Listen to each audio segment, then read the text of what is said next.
duha ka grupos kabatan-unan naglinabayay og mga buak na botilya dito sa may barangay Kasambagan. Atong i-check si Kap Ludi kalabot niini. XFM Trending Karon. Trending Karon.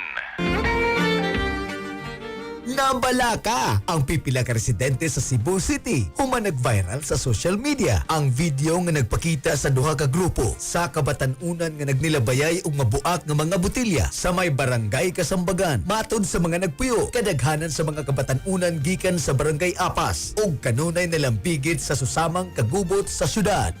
Sa video ni Jerly Manulong nga nakakuha sa footage, napugos nga mutago aron malikayan nga maigo sa mga nangabuak nga botilya. Naghatag kini og kabalaka sa seguridad sa maong dapit tungod kay matod sa mga residente kanunay na kini mahitabo matag gabii. Alang sa XFM Trending, kini si katropang Kap Lodi, XFM News. Kasikas Express Balita.